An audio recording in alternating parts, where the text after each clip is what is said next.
Greetings, greetings. Welcome back to Sociological Theory. This week, November 8th through the 12th, we will be discussing post-civil rights sociology. Okay.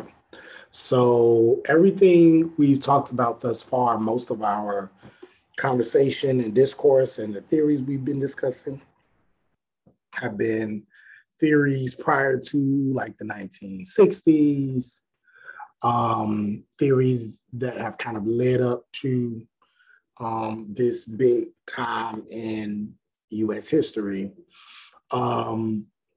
Obviously, when you have such national and global movement, such as the civil rights movement and all of the movements subsequently, the women's rights movement, the gay rights movement, the war on poverty, so many different movements that came about as a result of the inspiration and the energy from the civil rights movement. This is when sociology really starts to change, right? There starts to become a shift in what is important. There starts to become these large questions. This is when sociologists really start to, this is when our job becomes, I think very significant, particularly to the mainstream audience. If you notice, is usually in the midst of revolutions, very impactful nationwide, worldwide social change. People tend to come to the sociologists to help make sense of why these things are happening. How can we resist it? How can we utilize it to help improve the lives of people? What's next, right? So this is what's happening during this time, right? So now you have the political scientists and the sociologists who are coming out and are making sense of this, this kind of new America, if you will. So what we're getting ready to talk about now are some of the theories, some of the concepts that have now come out of these movements, right? Of the civil rights movement, the gay and lesbian, the gay rights movement, women's rights movement, et cetera. We talked about modern day feminism, so we did discuss that last week. And so this week we are going to be discussing some other parts of that. And then I think it's on next week is when we start to talk about particularly Black Lives Matter. We start to delve into hip hop and how hip hop plays a role in this discourse. I also gave the option. I didn't know if I wanted to actually give it as a reading. I might give it next semester or next time I teach this class, but Michael Eric Dyson, who is a sociologist and a theologian, I believe he graduated from Georgetown, if I'm not mistaken, but I know he taught at Princeton. A sociologist and a theologian is someone who delves a lot into hip hop and hip hop culture as a way of explaining, the racial and gendered and unequal realities of U.S. citizens. And he has a book called Jay-Z Made in America that I think is really good. And so I thought about giving you all that book to read, but I changed my mind. But maybe I will for another class. But you can always have the option of reading that. Some of you have asked for books and articles, documentaries, things like that, that I think would help enhance some of the things that you've been learning in this course. And there are lots of books in my library, or I may not have, but I know of, that can definitely help you. So if you're interested in additional books or optional books or whatever, feel free to reach out and I can definitely give you some more.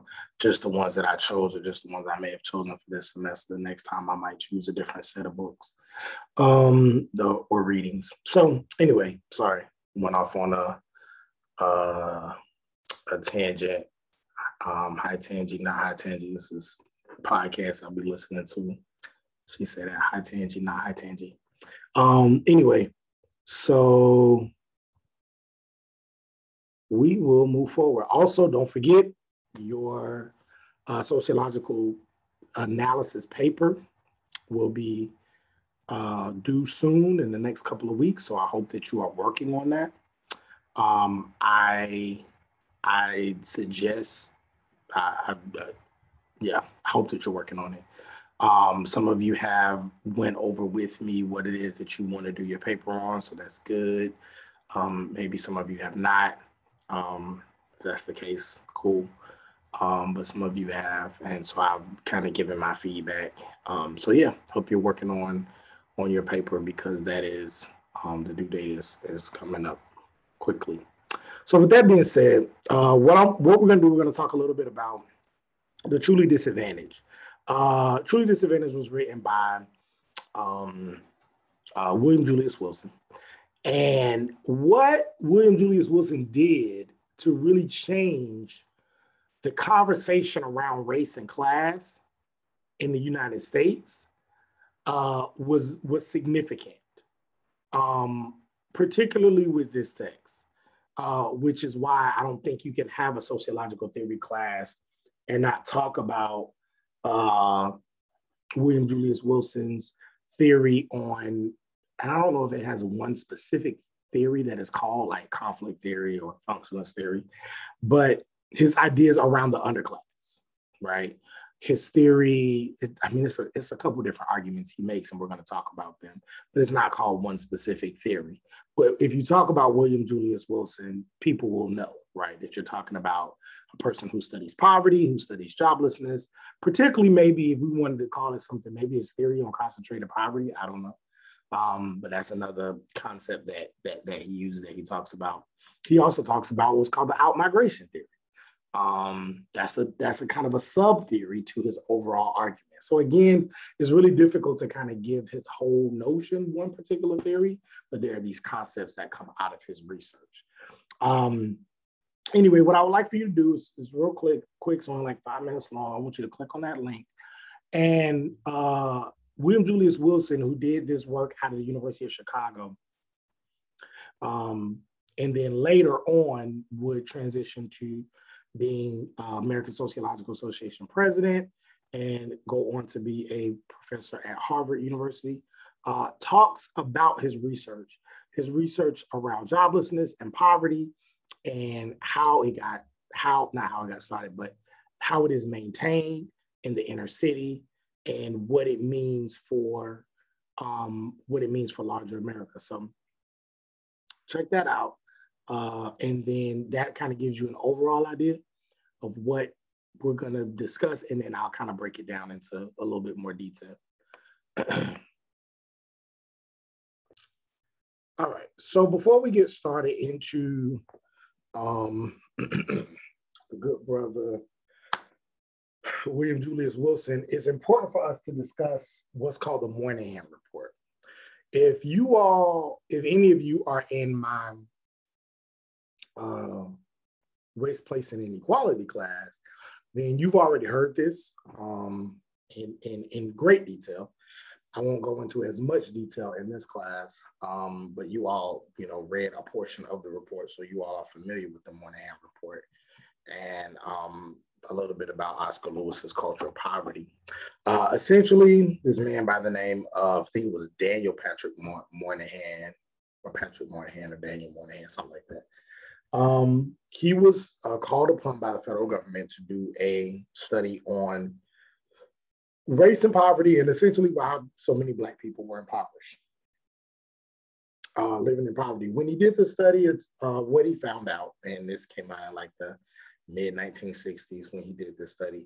The conclusions that he came to was that the reason why so many Black people existed and lived in poverty was started because of systemic racism. It was a product of slavery. It was a product of what the United States, what the Americas had done to African people, and essentially what will become African Americans, played a large role in why Black people were in poverty to this day, right? Because of that, in the perpetual generational cycle of poverty coming out of slavery, many of them not getting the 40 acres and a mule.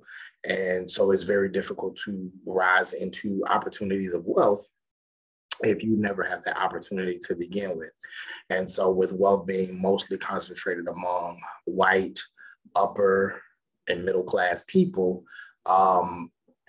by and large, it has always been very difficult for Black people to reach that level of success in the same way that white people have. Not to say that some have not, but again, at the same rate in which white people do. It's not the case. It's very much a disproportion along racial lines. And so he says, so that is a large reason. That and then continual racism, continual segregation, not getting the same academic opportunities, not having the same job opportunities, always having to be afraid or look behind one from being killed or being lynched or being put in jail or something like that. So it's always it's just a constant, constant racism. He was like, absolutely, that has played a large role in why many African Americans are impoverished. However, he said, now we're in a time period where white people are starting to recognize that and want to do better. They are passing laws, the Civil Rights Act, the Voting Rights Act, to help level the playing field and make and do right the wrongs that have been done to African Americans for centuries. But he said, but because many Black people, particularly that were in poverty, were so used to being impoverished, they had adopted what he calls a culture of poverty, which means they had adopted certain survival mechanisms and survival tactics of only thinking about things one day at a time, not saving their money, focusing on immediate gratification, all these other strategies that are used to help you survive in poverty were part of the culture of what it meant to be Black in America. And so it will be very difficult, even if you did lift the constraints of racism, for these people to come out of this mindset of poverty and into a mindset of wealth that white people had. And so this culture of poverty also plays a role in the reason why these people continue to stay in poverty. So the reason why they're there in the first place is because of the United States and the history of discrimination in the United States. But the second part of that is because they continue in these negative practices. Moynihan's report and Oscar Lewis's report are two of the most significant pieces that support this culture of poverty thesis. And so essentially a lot of people got mad. A lot of Black people got mad. Some white people got mad, Black scholars, Black middle class people, because they felt like Moynihan's report was basically saying it's Black people's fault that they're in poverty, right? And so they felt even during that time, I don't know if they had a term that they used called victim blaming, but that's essentially what it was victim blaming. And so a lot of people got upset. Of course, Moynihan is a white man, and so they felt like he was just kind of a pawn to promote America's larger racist agenda. So a man by the name of William Julius Wilson, sociologist, decided that he would do his own study. And he came out, number one, with a study in 1978 called The Declining Significance of Race. And his overall argument was that instead of focusing so much on race and racism and using that as a reason why, while that's true, that a reason why poverty exists among lower class Black people, why Black people are in a deficit in terms of mobility and opportunities, we need to be focusing on class. We're talking way too much about race, and we're not focusing enough on economics. Well, a lot of people got mad at him. A lot of Black people got mad at him because this is not even 10 years since Dr. King has gotten shot. And you're already saying, or maybe in the 10th year after Dr. King has gotten shot, you're already saying race doesn't matter. That in 10 years we move past race and now everything's okay and now we need to focus on class? Absolutely not. And so people got really upset with William Julius Wilson. At the same time, a lot of white people liked his work. But then what William Julius Wilson realized was that, and he, like any other sociologist or author, you're not going to put something out without there being some pushback. And so basically what he said was that, okay, people didn't really understand what it is that I was trying to say. I'm not trying to say that race is not important. What I'm saying is that we need to shift the conversation while we're talking about race to also talking about class. So he said, you know what? With the second book, let me respond better. Let me give you some statistics, some numbers to show why I mean what I say, which is the reason why in the 1980s, he gathered that, that graduate school team at the University of Chicago and did that research to show what the joblessness, what the poverty rates, what the marriageability rates were in the United States, right? And to show why and how concentrated poverty exists in these large urban areas, and why looking at economics and looking at class is very important when it comes to really addressing the levels of inequality that exist, particularly in the urban sector. And so this is when he writes The Truly Disadvantaged, which comes out in 1987. And in The Truly Disadvantaged, he talks about this idea of concentrated poverty. He says the issue with the civil rights movement was that instead of poverty being this big issue that affected majority Black people, majority minorities, once Black middle class people had the opportunity to go outside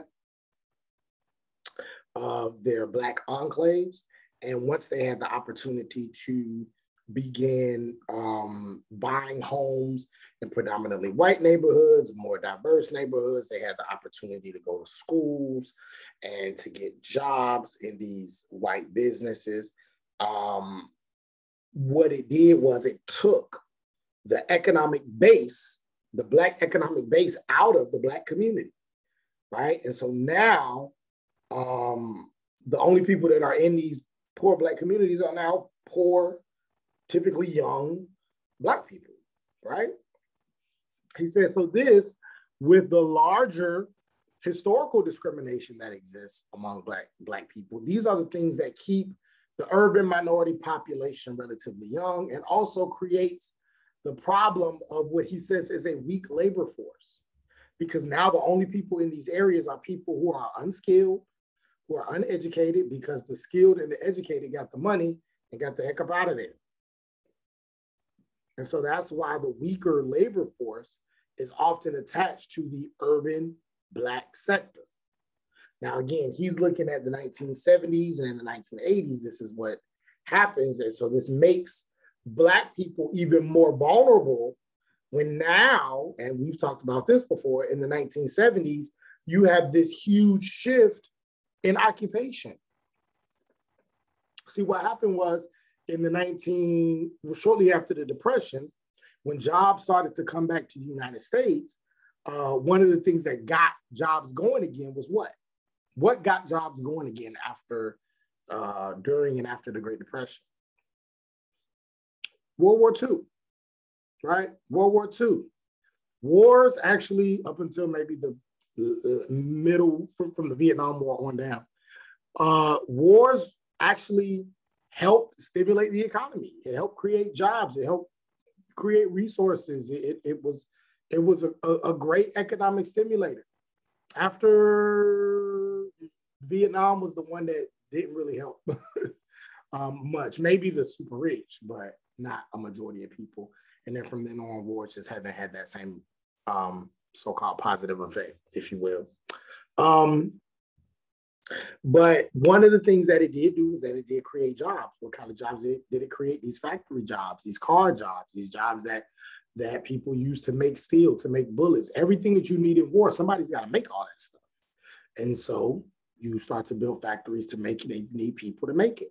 So you had big industries, big factories in these large urban areas: Gary, Indiana, Pittsburgh, Pennsylvania, Philly, Atlanta, Houston, Miami, Los Angeles, Columbus, Ohio, Detroit, Michigan, New Jersey, like all these areas, particularly what's known as the Rust Belt, they had all of these major workspaces. And even though it was dangerous, even though sometimes people would lose their arms, lose their fingers, they could get a paycheck, they could go home, they could take care of their families, they could take care of their children on that paycheck. So this happened for the next couple of decades, maybe the next 20, 30 years. And then in the 1970s, these big capitalists who ran these big factories and companies said, hey, well, the world is becoming so much more globalized. We have ways in which we could open up shops in Thailand and in the Philippines and in the Netherlands, and we don't have to pay those people as much as we got to pay Americans. We can pay them half, more than half as much. So let's try that. Let's make a little bit more money by moving our headquarters. And that's what they did. They moved a lot of those jobs. They deindustrialized the inner city. And so when they deindustrialized the inner city and changes happened in the geography of the economy from being based out of the United States to being based out of, underdeveloped countries, now there's more poverty because those people who were working there were most of the time uneducated, unskilled workers. They could work in a factory, but they didn't have any specific unique skills that they could do to help make the money. So what happens? They lose their job. Now they broke. Now they poor. Now they got to find other ways of getting money. Sometimes it's not legal. Then what happens? You get caught, you go to prison, and then that's a whole nother lecture. So essentially the deindustrializing, the moving of industries from the inner city to overseas was one of the things that caused the rise of joblessness and poverty in the inner city.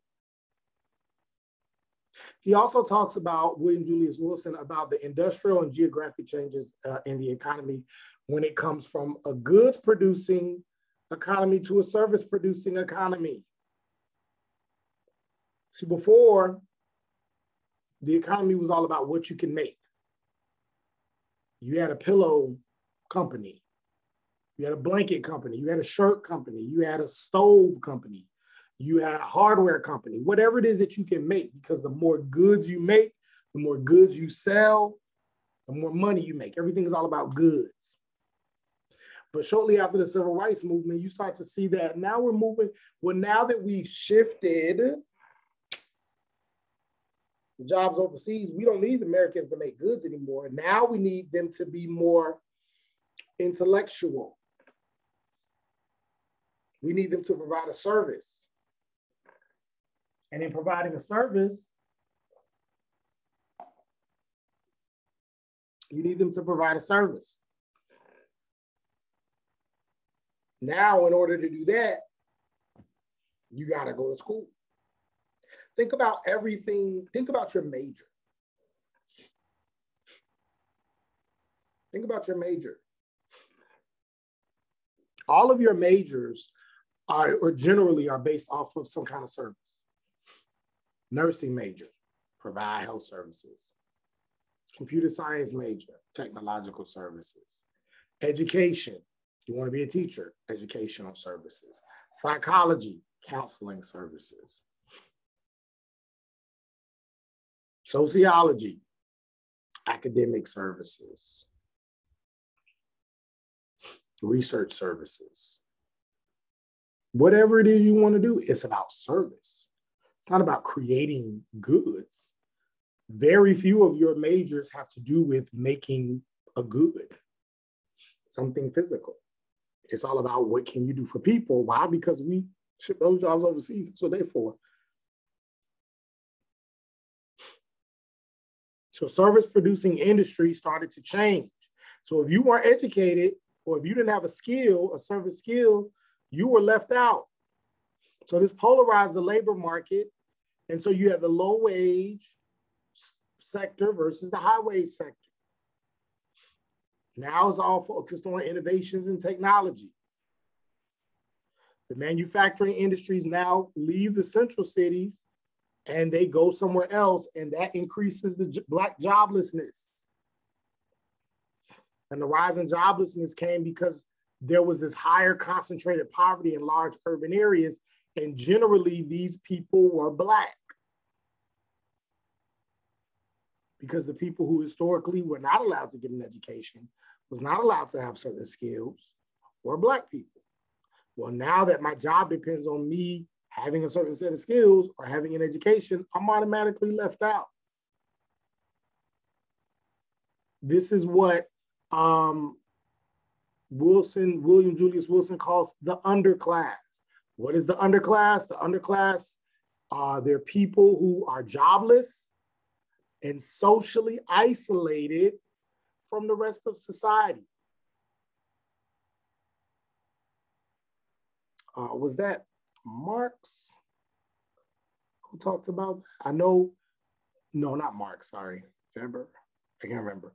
But Marx was the one that said, I think we talked about this before, where unemployment to him, through the idea of a conflict theory, says you want to fix unemployment because if people are unemployed, then they're going to get mad and they're going to rise up against the rich and the capitalists and people who fired them.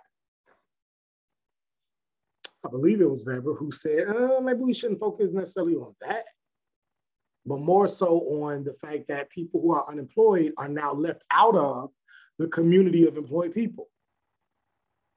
If you have a job and you have a good job and you make good money, then guess what? When all your friends who have good jobs and good money want to go out to eat, they invite you because you can afford to go.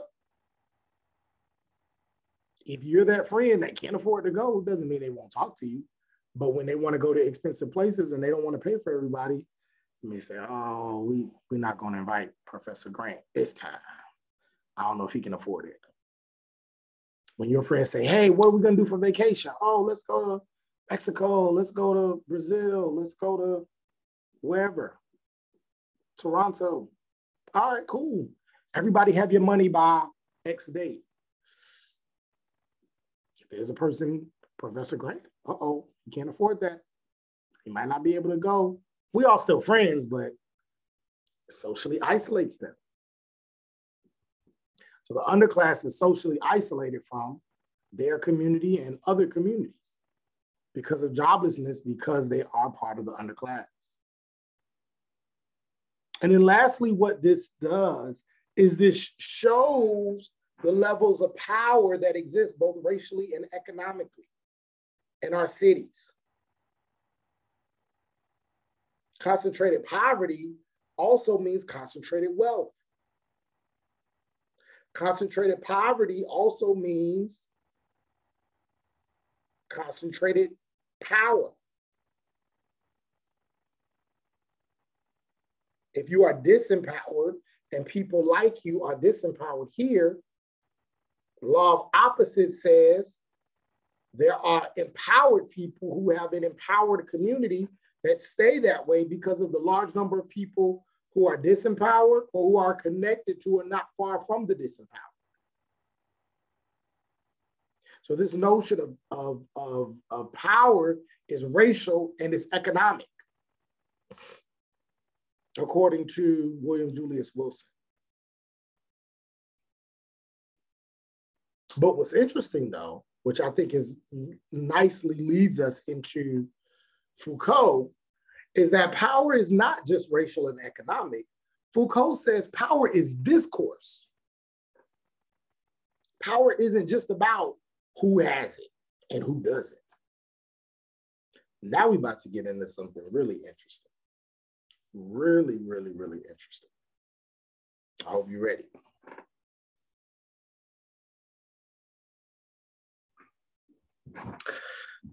So, introducing you to Foucault. Michel Foucault, man, he is an interesting person. But I always have fun talking about Foucault. I used to teach a class called Global Perspectives, and I use Foucault as a main person in my Global Perspectives class. And I don't know, I like Foucault. He's interesting. He's not fun to read. Very, very, very boring. to read a lot of times. A lot of times it takes some extra kind of interpretation to really understand what he's talking about. But very interesting, very radical theories. So I want you to click on that link. It gives you kind of an idea of Foucault, who he was, his background. I always like to, give some context to these people, let you see their faces, let you, see what they were about, how they got to who they are, because that's all a part of the sociological imagination, bio mixed with history. So I like for you to get an idea of who Du Bois is, who Wilson is, who Foucault is, who Anna Julia Cooper is, all these different people, and see pictures and that sort of thing. So look at that. We're going to come back. I'll give you a quick intro into Foucault, and then we'll talk about his ideas around power. So Foucault, as you can tell, really interesting guy.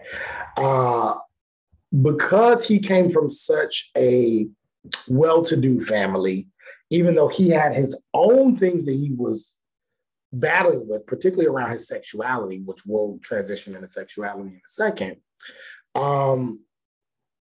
Foucault talked a lot about power and submission. And one of his overarching kind of theories and concepts was this notion of the docile body.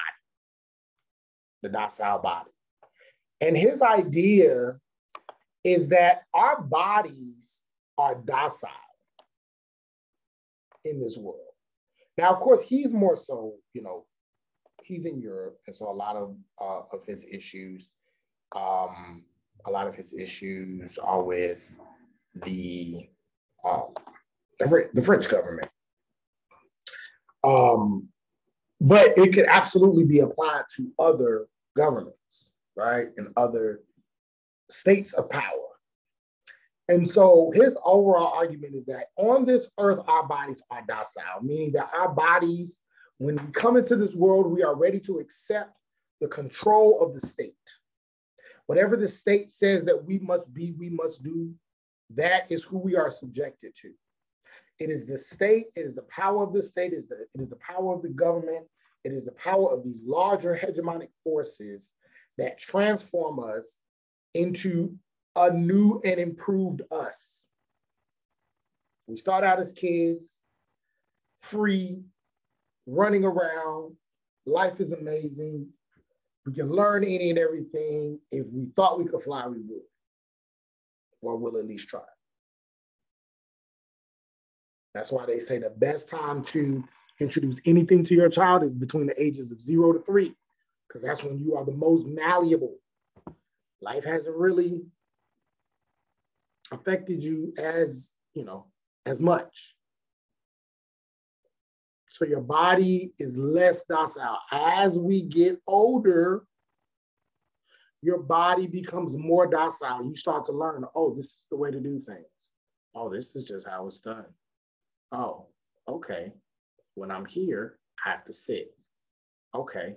Okay.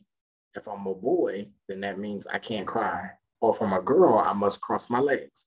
Or if I'm, okay, I can't go here because, so now you start to learn that there are rules around my identity. Docile bodies. Our bodies are here to be used by the state for the authority of those in power. And there are methods that are used to discipline our bodies, to control how our bodies operate. So you have this docility of the body and the utility of people in power, and this docility-utility binary creates a stabilized society. Your society is stable when everybody, they get it, they understand. This is what you're supposed to do. Don't question it. Don't go too far. Follow these rules. That's what it is. And the disciplines have always existed. This isn't something new. He says these ideas of disciplines have existed for centuries and centuries and centuries, dating back to the biblical times. We've seen discipline in monasteries. If you go all the way back to biblical times, and shortly after, monks, very disciplined people, not saints, Catholic priests, maybe, monks, very religious people who live their lives around doing the will of God. Very disciplined. Have to pray a certain amount of time, have to eat at a certain time, get a certain amount of sleep, do the will of God. Takes a lot of discipline. Armies as well. If you've ever been in the Army or the Navy or any form of military, you know it takes a lot of discipline. Everybody wake up. Everybody, you know, when you make up your bed, it has to be a certain measure. Have to put your gun together in a certain time.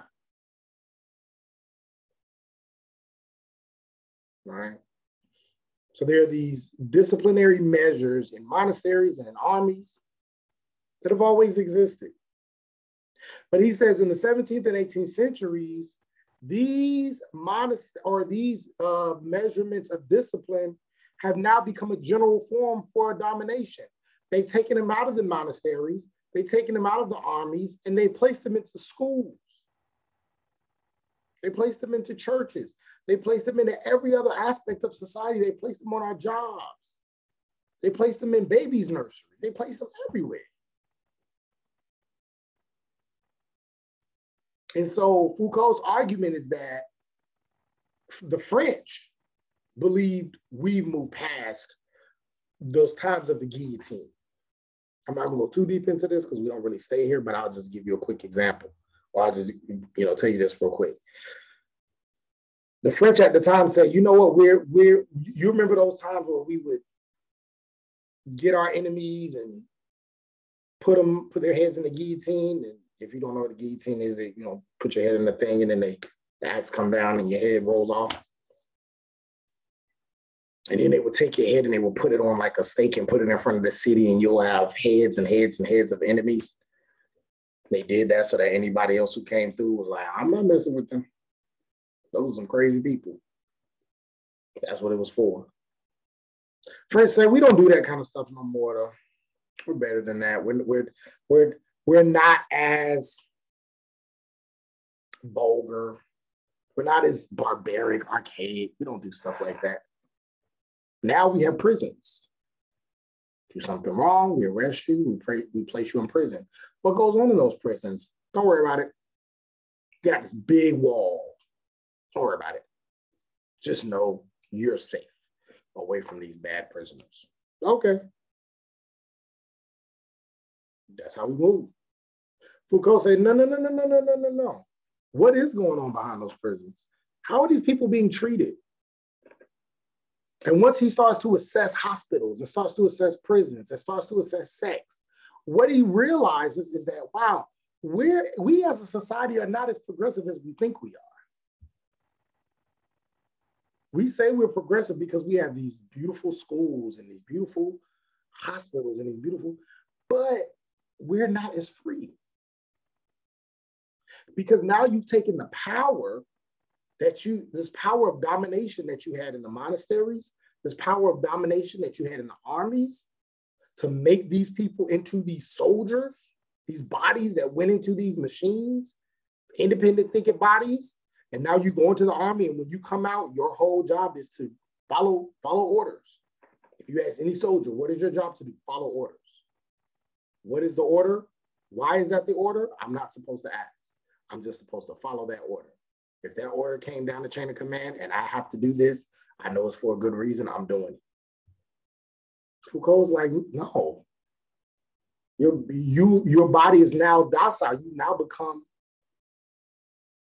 a puppet for the machine. How do you know that what you're doing is right or wrong? But maybe that was okay in the armies because you're supposed to defend your country. Maybe that's okay with God because God is all good, so it doesn't matter.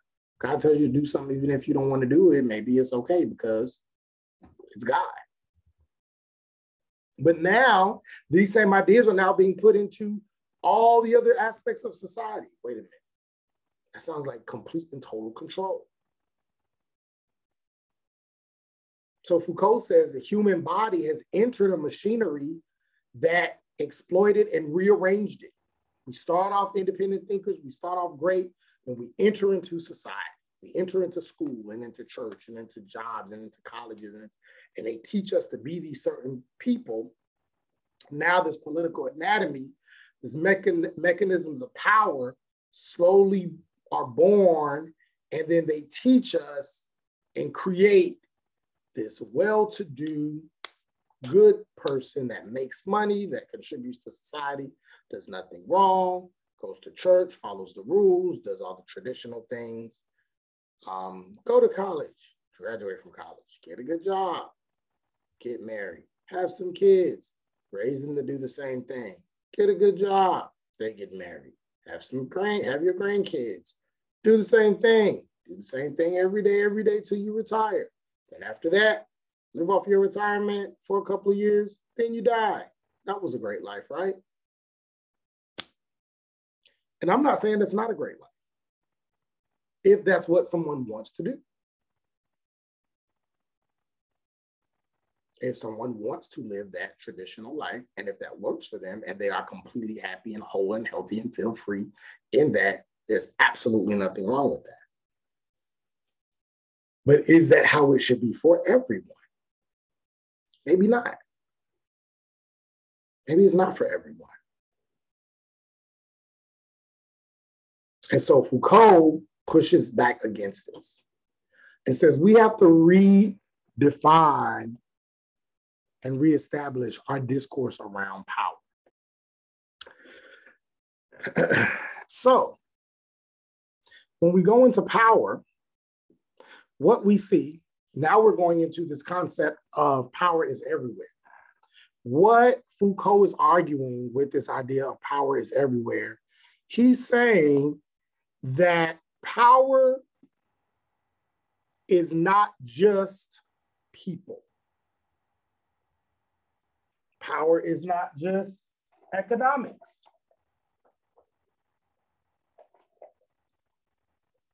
Power is not just money.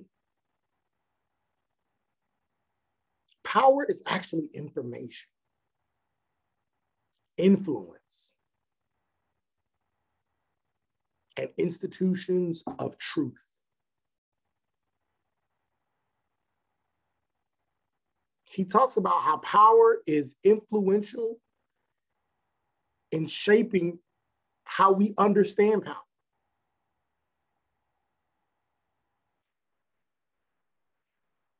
And it leads us away from the analysis of those actors who use power as a way to coerce the masses,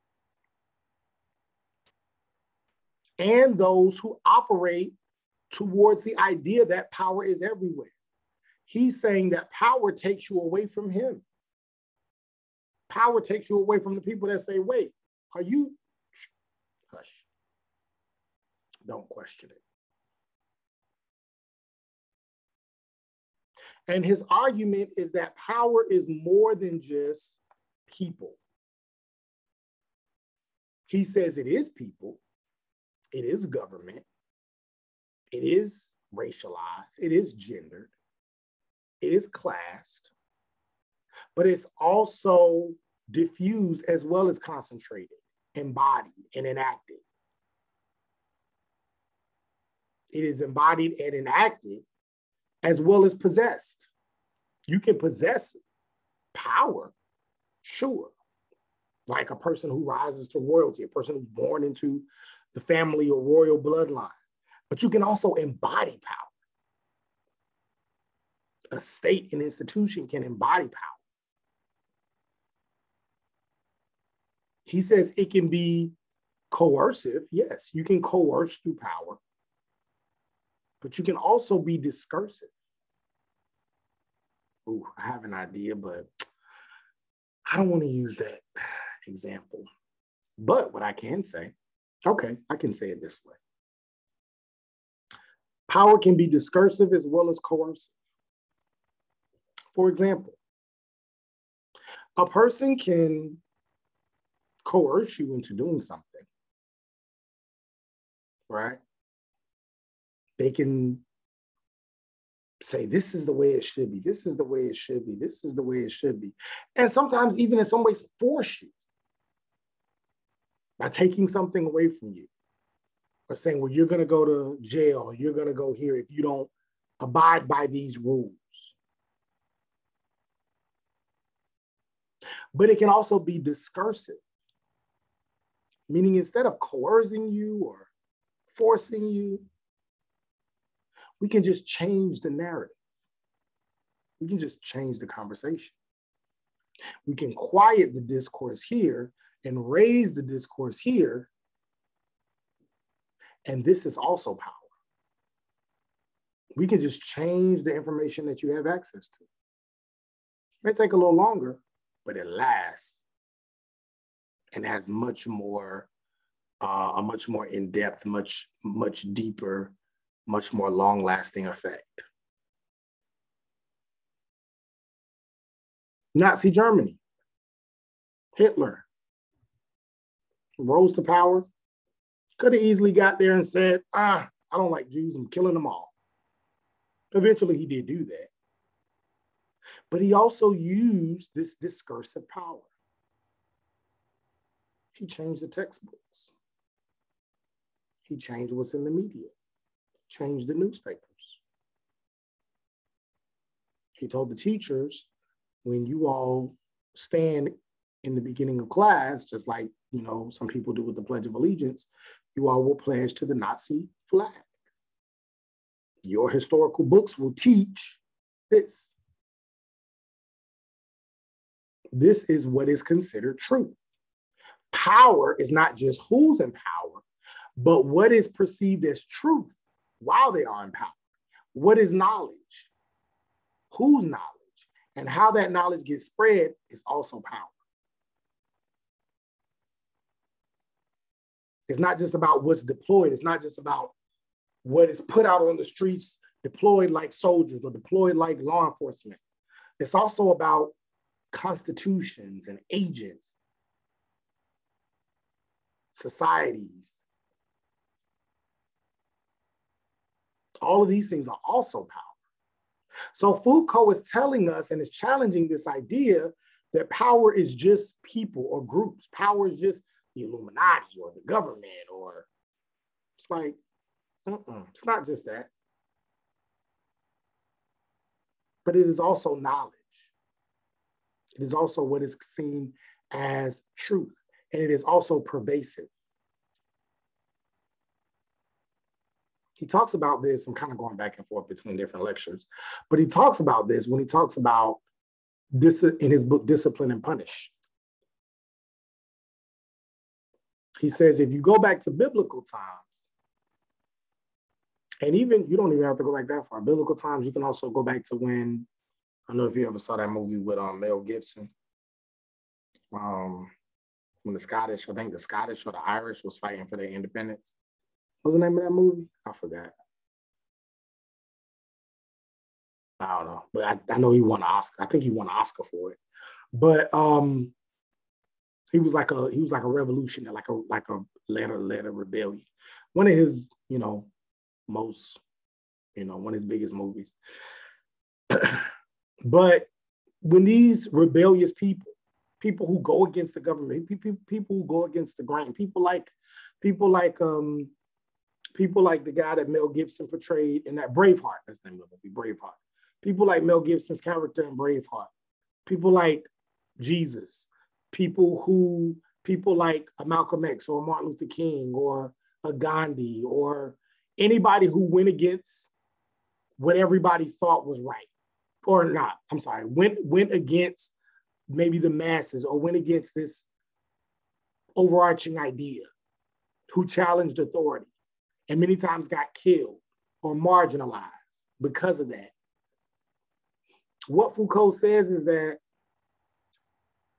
the powers that be thought, well, if we just kill these people, if we just cut their heads off and put their heads in front, like I just told you, like the French would do, he said this is going to scare the enemies. They're going to say, oh, no, I don't want to mess with them. Remember, I stopped right there. I didn't keep going. What Foucault says is, well, if you keep looking at history, what actually ends up happening is that those people become heroes. They become martyrs. And that's not what the people in power expected. That's not what the Greek government expected. That's not what the Roman government expected. They thought, well, if we kill Jesus, if we crucify him, that's going to scare all these, they weren't called Christians at the time, but followers of the way. That's going to scare them. All his disciples going to run. No, because now he's looked at as a hero. Now he's a martyr. Now he's somebody that people believe in. Now you got thousands upon thousands. Now you got this whole new belief system, this whole new religion. And it's not just Christianity. I mean, there are many other aspects. When you kill somebody who a good number of people respect, all it does is just create more people to do what they did. Now more people want to be like them because more people want that respect. More people want that admiration. Now more people believe in what they did. This is what Foucault talks about in Discipline and Punish. So he says, so you know what they started to do? He said the French started to say, okay, we can't do that no more. You get one of these revolutionaries, one of these rebellious folk, we're not going to kill them in public. Because all that does is get them hyped. We arrest them and we bring them in private, and then we can torture them. And nobody has to know. Nobody's the wiser. Right? And so these are the things, again, when talking about power and coercion, these are the ways in which power has changed and power has wielded to actually create more oppression, create less freedom, less liberation for people. And so Foucault argues that all of our societies, in this notion that power is everywhere, he says that all of our societies have this regime of truth. There's this general politics of truth. Types of discourse that everybody accepts as truth. And there are these mechanisms, these things that we use to distinguish what is true from what is false. Even in the United States, what is the regime of truth for the United States? What is it? It's the Constitution. The Constitution is seen as the ultimate truth for government in the United States. That's why what is seen as right and wrong in the United States is determined by who? The Supreme Court. And what is the overall job of the Supreme Court? To uphold what is written in where? The Constitution.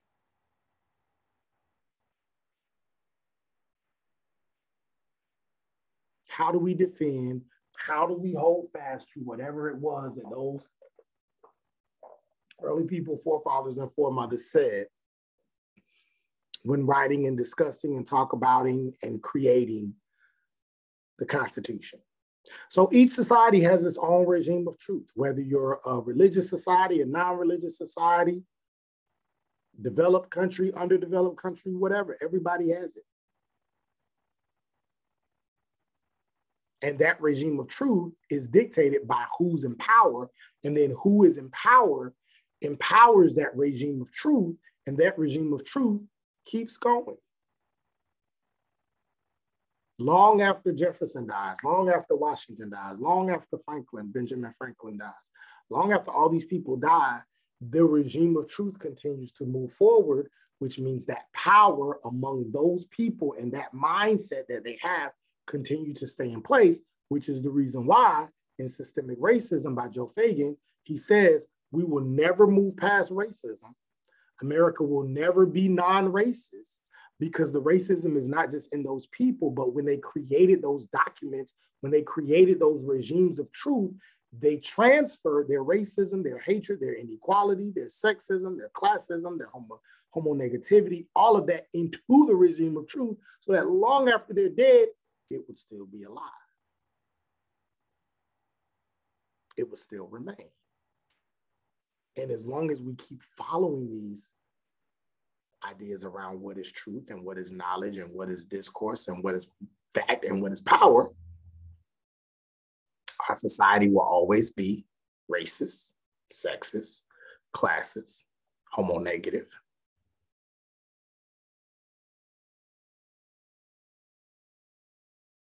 And then when we build institutions, when we build schools, when we build churches, when we build economic systems, when we build media systems, AKA, what is it, metaverse? Isn't that the new Facebook now?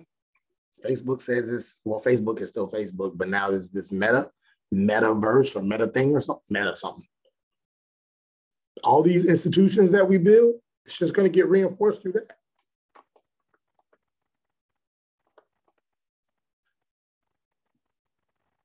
So truth is not just about the truth, but about the status of truth and the economic and the political role that it plays. It's not just about what is considered truth. How does this truth play into politics? How does this truth play into power? And we will decide what is truth as long as it can keep who we want in power. But the interesting thing about power is everywhere, all of this is the theory of power is everywhere by Foucault, is that power is everywhere is not just negative, it can be positive. He says power is not all bad. Power can sometimes be good, depending on who's in it, depending on what truths align with that power. Because power, he says, can exclude, it can repress, it can censor, it's abstract, it can mask, it can conceal, but it also can produce. It produces domains of object. It produces rituals of truth. Discourse can be a sign of power. Also, it can be resistance.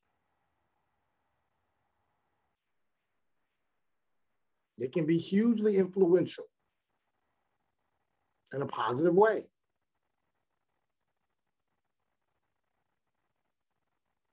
Power can evade, it can subvert, or it can contest strategies of other powers. It can transmit, it can produce power, it can reinforce it, but power can also undermine and expose negative ideas around power. It can render itself fragile, or it could make itself possible to thwart other ideas around power. So power is something that is an everyday phenomenon. Power is something that is it's a social construct, it's socialized, and it is something that we embody. It's not just outside, it's in us, it's in our knowledge, it's in it's in what I'm speaking, it's in what you're hearing, it's in the rules that you have to follow. Power is not just this thing we see, it is something we embody. Very, very interesting. Again, Foucault, it's hard to see that in his writings because he writes very, if you watch that link, I mean, you can see he was a very, very bright, very troubled individual. And even though he was very bright, very troubled, radical. And maybe he makes some really good points in this notion of power. You can agree, disagree. All right. So I don't think I'm going to go there. I was going to talk about the auto distributions, but I don't think that's necessary now that we've already talked about power. So we can just go straight to the Kinsey scale of sexual behavior. So we can now transition from power into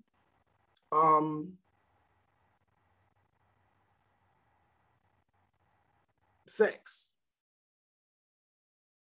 And Foucault, one of the things that he said was that he was fascinated by, again, the mechanisms of prison, surveillance, schools. Actually, you know what? I do need to talk about that, actually. Yeah, because if we're going to talk about the schools and the disciplines, I need to go more into that. So before I go into Kinsey's scale of sexuality, I want to talk more about the art of distributions. I need to. So Foucault, in talking about this notion of discipline, he says, proceeds from the distribution of individuals into space and employs these several techniques. So two of the things he says, the two great discoveries of the 18th century were the progress of society and the genesis of individuals linked to the technologies of power. This is how we have moved into this notion of docile bodies. These are the two great discoveries of the 18th century. And when these forces come together, things like the military, things like schools, they adopt these ways and these mechanisms that are used to then place power and domination over people. One thing is, he says, it's the art of distributions. And he uses the military as an example. Foucault pointed that there was this new kind of disciplinary power that would be used in social services and administrative systems that were created in like 18th century Europe, that could be used in prisons and in schools and in mental hospitals, in these systems of surveillance where you can constantly watch people without them knowing that you're watching them, would create an assessment that no longer required you to use force or violence to force people to do anything. Now you can enact discipline in other ways. One of them is this notion of the panopticon. If you're in my race, place, and inequality class, we talked about that. Where you have in prisons, they would start off with having someone in this large tower. You can't see them, but they can see you. And if you go past a certain point, they can shoot you and kill you. Once you have convinced all of the prisoners that this exists, you don't even have to have anybody in that tower. But they still think that someone's there, and they're scared that if somebody is there, so they'll never move past certain boundaries. Surveillance, the panopticon. That's what Foucault calls it.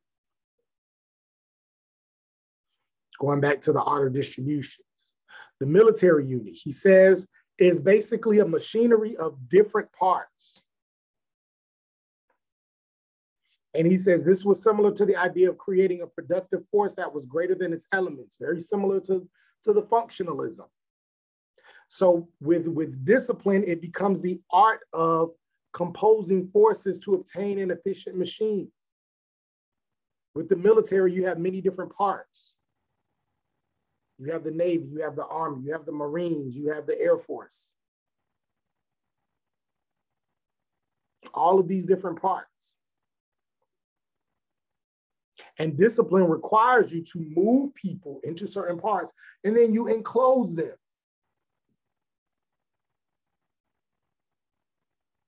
Specify a place of heterogeneity. Close them off. Soon as you enlist in the Army, you enlist in the Navy, first thing they do, you got to go off to boot camp. They take you away from your family, and you have to go because now you're getting ready to get trained. Now we have to distribute you in these certain areas and enclose you. This is to protect you. And now you're going to go into what? A disciplinary form of monotony. You're going to do the same thing over and over and over and over and over and over and over again. Wake up at the same time. Fix your bed. Put on your clothes, everything. There was this great, there's a great confinement of vagabonds and paupers done through this kind of discrete way of monotony. And this principle of enclosure that allows for people to now be disciplined in a certain way. But it's not just in the military, same way in schools. What do? Kids go to school, as soon as they go in, at this time, they stand up, say the Pledge of Allegiance, sit down, you do reading, you do math, you do social studies, blah, blah, blah, same thing, over and over and over. If you worked in a factory in the middle part of the 20th century, you come into work, you clock in, same thing, same thing, same thing. Enclosed, in a protected place. Nobody bothers you. This is what you do. You're going through this monotony, and then you go out into the world. Eventually, your mind is going to be disciplined in a certain way. This is how I think. This is how I behave. This is how I act. This is why when students have to transition into the summer, it's very difficult for them to get on another schedule because their bodies and their minds are so used to this one schedule. And then it's difficult for them to transition back to school. It takes a while. Discipline machinery works on the principle of partitioning space. It is always cellular. Think about the shape of the barracks in the military, the shape of classrooms, the shapes of monasteries. They're all cellular shaped. The shape of prison cells. Partitioning people into a certain space so that now you can discipline them. Distribute them into these areas, keep them enclosed, give them monotony in a cellular place, and then you discipline them.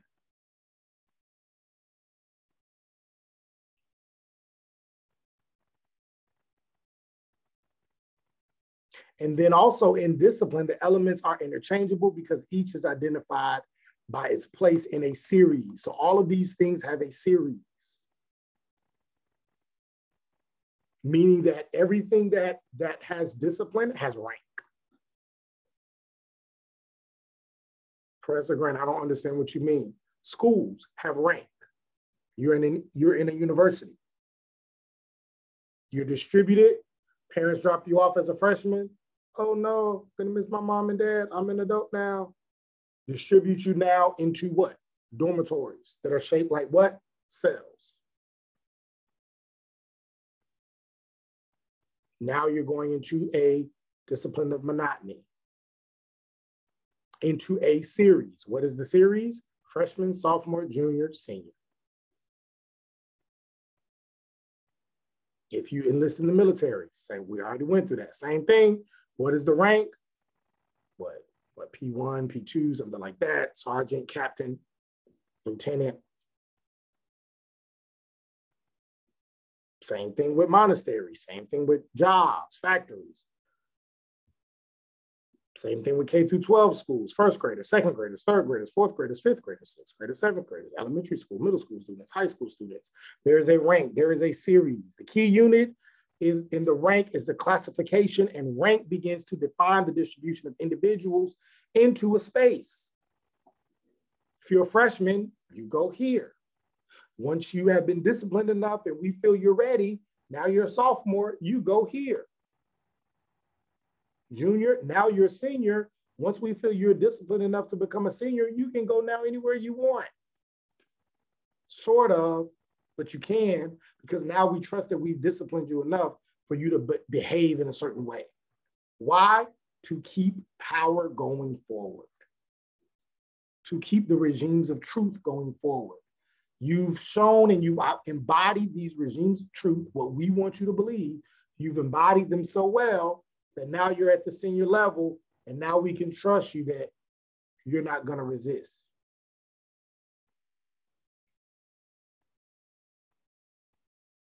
This is what Foucault was saying. You're going to keep moving forward. You're not going to resist. But sometimes you find the one. Sometimes you find that black sheep, what they call the black sheep. You find that one that seems like they're going along with the powers that be, and then, oop, start a revolution. But this is what what is done, what Foucault argues, we've taken what was done in monasteries and in armies, and now we've applied it to all parts of our social life. And you've literally dominated people through constant power, through technologies of power. You've taken away people's rights, you've taken away people's freedoms, and made it and did it in the name of progress. And it's wrong. It's wrong. And what Foucault is arguing is that he's saying, I'm trying to open up the minds of people so that they can see they are actually more imprisoned than they were in the past. So now we can move on to the Kinsey scale of sexual behavior. So what does this have to do with sex? So Foucault says, well, not just in mechanisms of prison and surveillance and school discipline systems and all of that, do we see this around how we are supposed to behave, what is normal in our society, what are the norms of how we should conduct ourselves. This is also done through sex.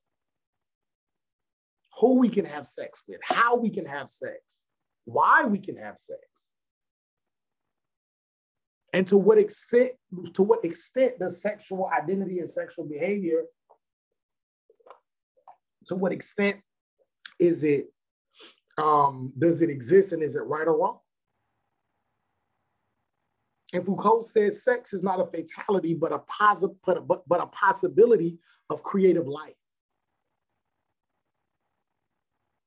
We can create sex, and we can use sex to have a creative life if we allow it.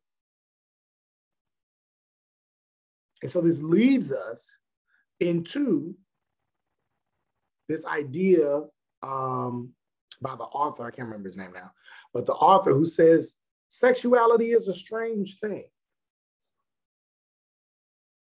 And the overall argument that sexuality is a strange thing, overall argument is this: there is not necessarily a connection between sexual behavior and identity. See, this is the one thing that most people have in common. When we talk about race, well, everybody's not the same race, and everybody doesn't have the same racial experiences. Some people like talking about race, some people may not. Gender, same thing. Different people have different gender identities, right? We can't even say most have this identity, or most like to talk about race, or most don't, or most. It's hard to really say. But sex, something most people have in common. Most people like sex. Now, you do have some people who don't, or you do have some people who do not have sexual attractions. You do have asexual people, but the research shows that is not as likely. So whether a person is heterosexual, homosexual, bisexual, pansexual, gender, queer, whatever your identity is, everybody to some degree likes, enjoys, or participates, whether it's with yourself, whether it's with other people, or however, same sex, different sex, same identity, same gender, different gender, whatever, to some degree participates and likes to participate in sex. And so most people think that with sexual behavior comes a sexual identity. All right?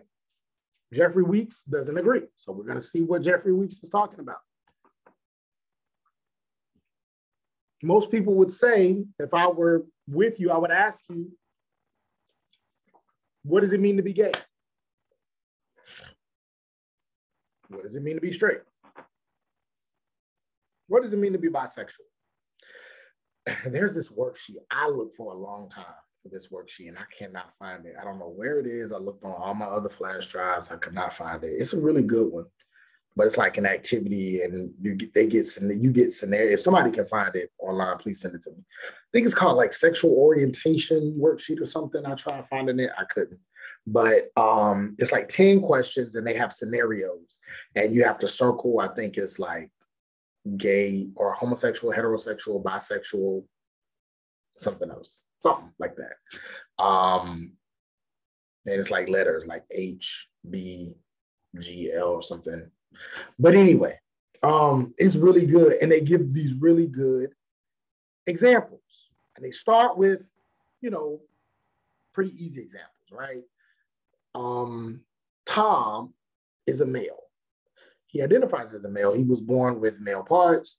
He likes women. He's always been attracted to women. He wants to have sex with women. What is his sexual identification?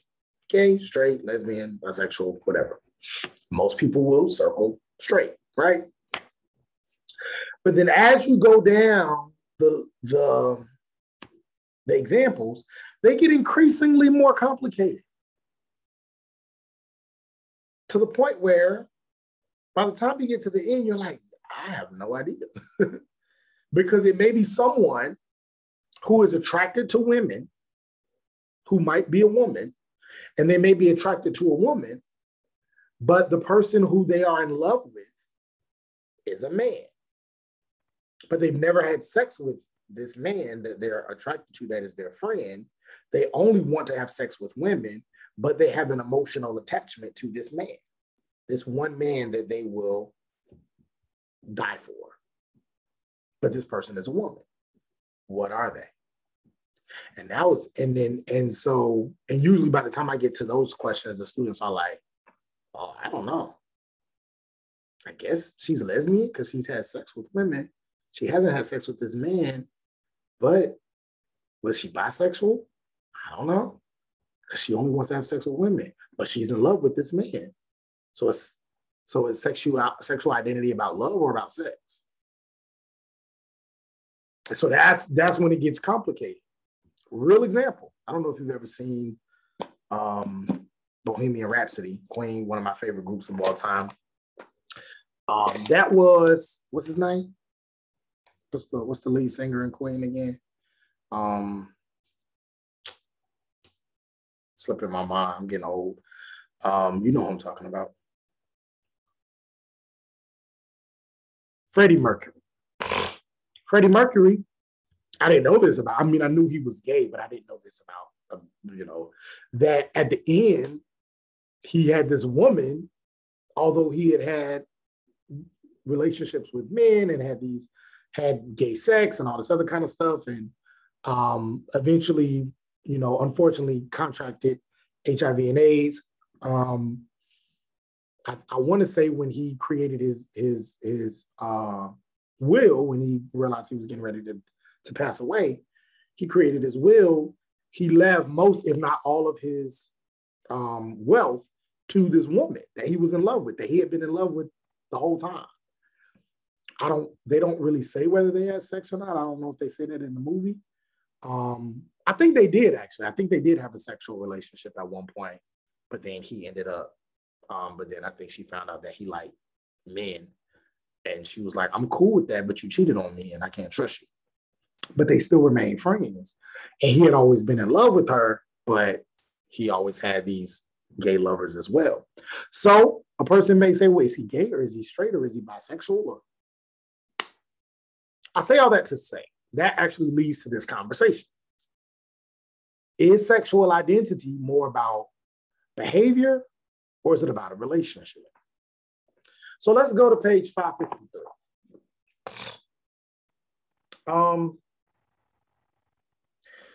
Sexologists, or at least Kinsey, have pointed out that there is no necessary connection between sexual behavior and sexual identity. According to Kinsey's best-known statistics, some 37% of men had homosexual experiences to orgasms, but perhaps less than 4% were exclusively homosexual.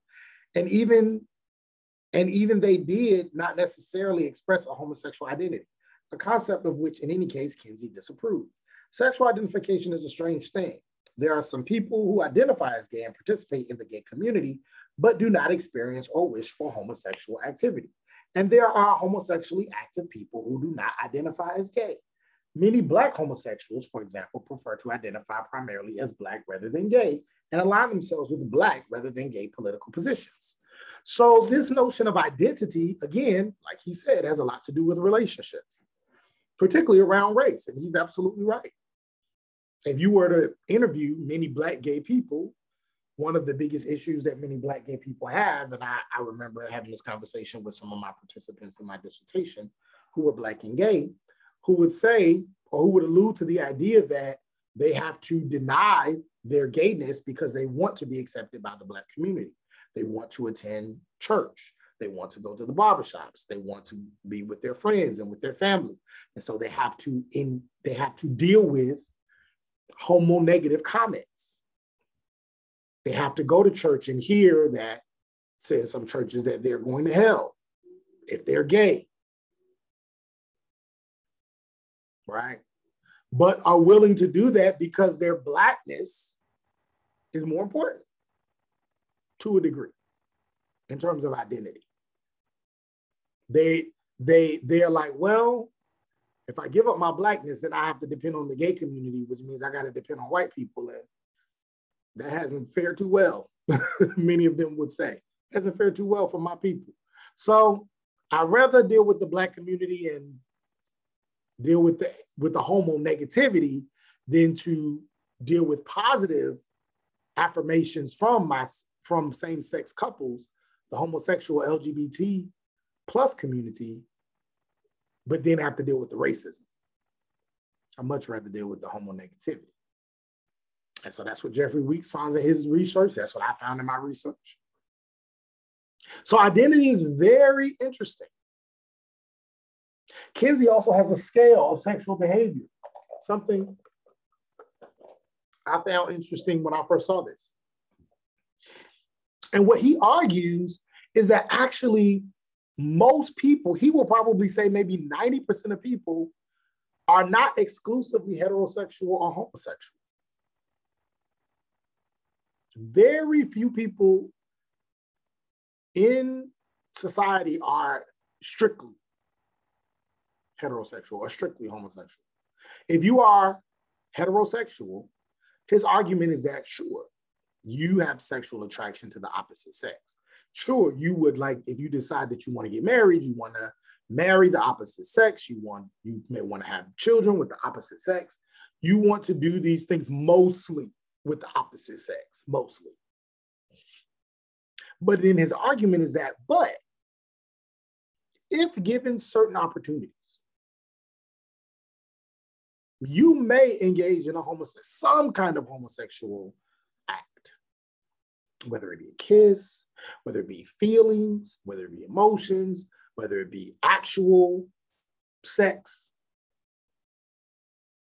exchange of organs, or not exchange of organs, but the meetings of organs, exchange of fluids.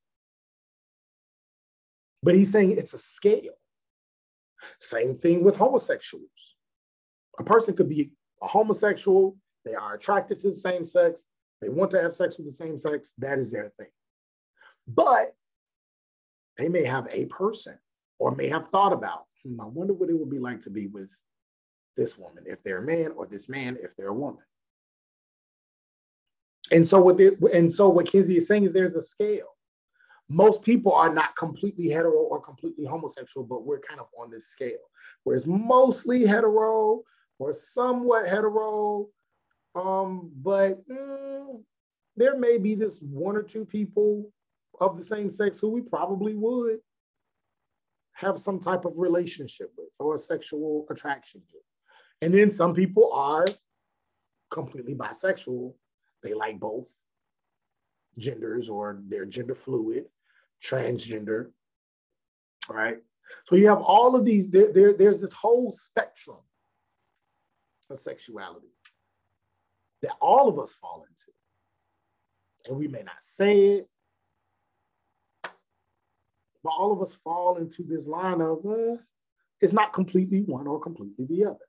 This is Kinsey's argument. And so essentially what Kinsey's, Plummer, another author that he discusses, says that there are stages of this idea of sexual identity.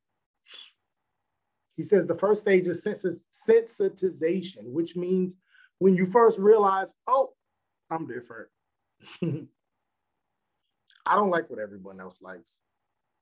Everybody is telling me if I'm a male, I should like females, or a man or a boy, I should like women or girls. I just don't. Or if I'm a girl, I should like boys, but I don't. It's just not.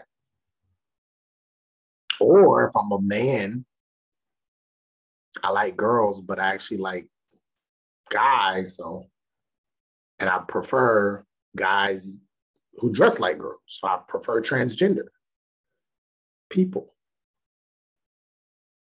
So this idea of, oh, I might be different. That's sensitization. You're getting a sense.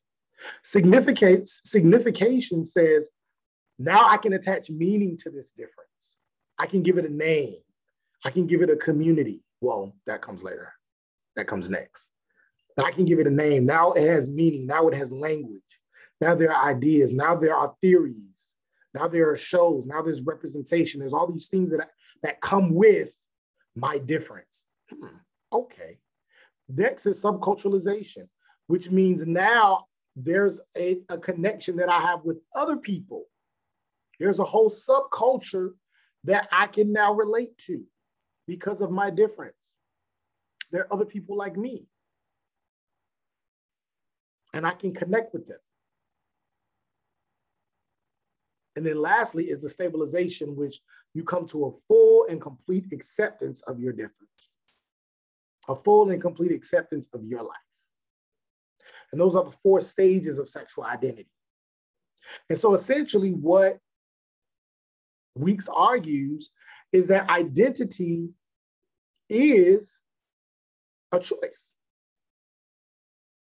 Uh-oh. No, Professor Grant, this goes against everything that people say. If you're gay or you're lesbian, if you say it's a choice, that's wrong. Because then that goes into the anti-gay rhetoric. It goes into the anti-gay agenda. No. This is what Jeffrey Weeks is arguing, not saying that you can choose to be gay and you can choose not to be gay. That's not what he's saying. What he's arguing is that how you identify is a choice.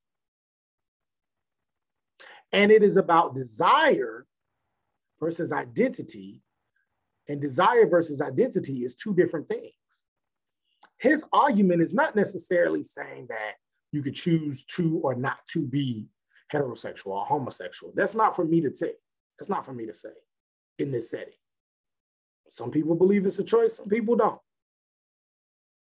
That's not even what Weeks is arguing. But what he's arguing is that this notion of identity, though, is less about who you decide that you want to have sex with, who you decide you want to have a physical relationship with, and more about who you are in relationship with. Let's go to 554. Actually, is it 554? Yeah. The middle part of the first full paragraph, kind of more like the second paragraph, but this is the first full one. It says lesbianism as a sexual category, but increasingly lesbianism has been proposed by feminists as primarily a political definition in which sexuality plays a problematic role. As Lillian Federman puts it, women who identify themselves as lesbian generally do not view lesbianism as a sexual phenomenon, first and foremost. It is instead a relationship in which 2 women's strongest emotions and affection are directed towards one another. It becomes a synonym for sisterhood, solidarity, and affection, and as such, a fundamental attribute of feminism. So this argument is that lesbianism is less about sex or physical attraction, and more about women who have a relationship, a sisterhood with other women that is completely separate from masculinity, manhood, maleness, and patriarchy. In fact, lesbianism is a part of feminism.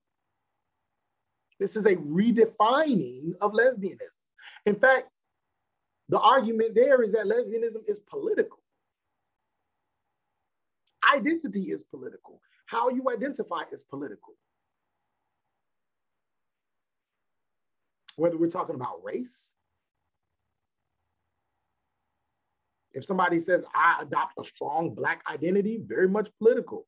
There are political ideas associated with that. If somebody says, I adopt a strong white racial identity, there are some political ideas. There's a history that goes along with that. Gender, if someone says, I'm a feminist, there's a political idea that goes along with that. People are going to put you in a political category. If you say, I believe in maleness, masculinity, patriarchy, there is a politics that goes with that. So identity is absolutely political, but it is also relational. And there is a redefining of some of these ideas, particularly around being a lesbian, to say, hey, you can have women who are really lesbian politically and have never had sex with a woman.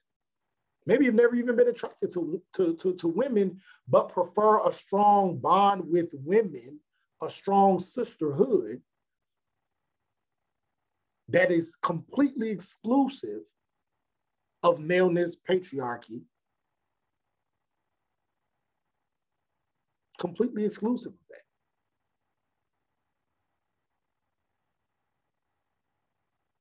And so essentially no necessary relationships, there is no necessary relationship between practice and identity.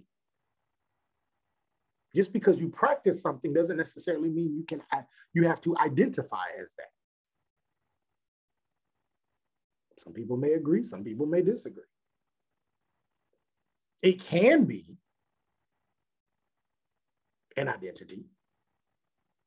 One can identify as gay and also participate in gay sexual activity, or identify as straight and participate in straight sexual practices, straight sexual practices. But there can also be a nuance there. And so then this leads to the overall notion of what? Relationship paradigm on the next slide. And the relationship paradigm says that in addition to identity, we have to examine the relationships. It's not just about how you identify or who you want to be physically with, but who do you want to be in relationship with? Who moves you? What group moves you? What group gets to the inside, to the core of who you are? Group or groups. Because identity is always relational. Identity exists based on the connection to another identity. If we start off with race, Black identity and the politics around Black identity was created as a response to racism, as a response to whiteness and the privileges that white people have had historically, not just in the United States, but globally, has caused Black people to say, we must adopt a Black identity politics that resists this white identity. If whiteness never exists, Blackness would never exist. Race is a social construct. It was created. There was a time where Black and white did not exist. Nobody said, these are Black people, these are white people. What do you mean? No, these are French, these are Spanish, these are Nigerians, these are Ugandans, these are Germans. There's no Black or white, but somebody created those terms. And when the whiteness was created, then Blackness was created. Women and men. Now, as far as I know, that's always kind of been an identity. But when you talk about the politics of it, feminist politics are a response to what? Patriarchy. Feminism and feminist identity is a response to male identity and male privilege.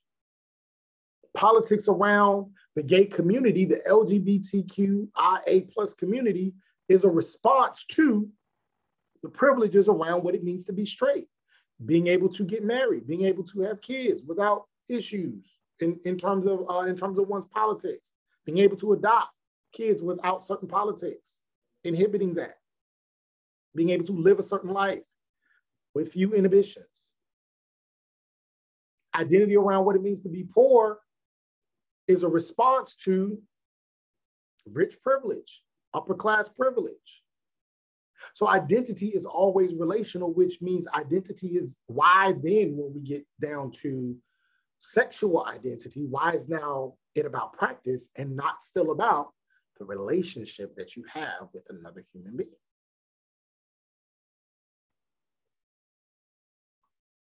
Very interesting, I think. So hopefully it causes you to also think about that.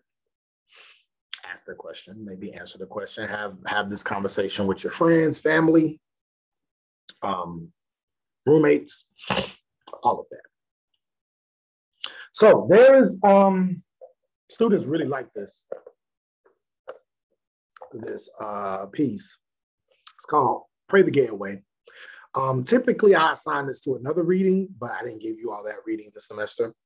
But there's this piece about homosexuality in the Christian church, particularly around conversion therapy.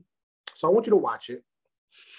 And again, usually I talk about it from a different perspective, but we're going to talk about it from the idea of powers everywhere and identity. So I want you to watch it, and then I want you to answer these questions.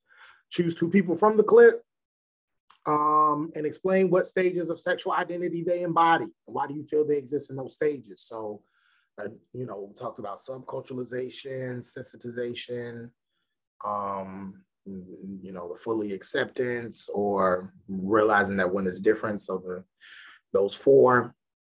How would the relationship paradigm hypothesis change the way these conversion therapy members understand their sexual identity?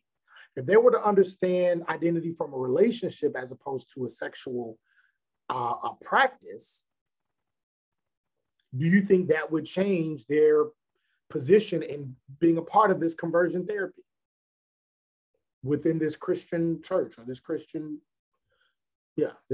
Christian church? This church is in Texas. How do you see examples of the power is everywhere concept in this video? Foucault talks about power is everywhere. How do you see that playing out here? I'm very interested in hearing and seeing that. Okay. So you see your instructions, deadline Friday, November 12th. I know it says 1 to 2 pages. You can go over that. If you only do 1 page, I don't think you probably answered it well.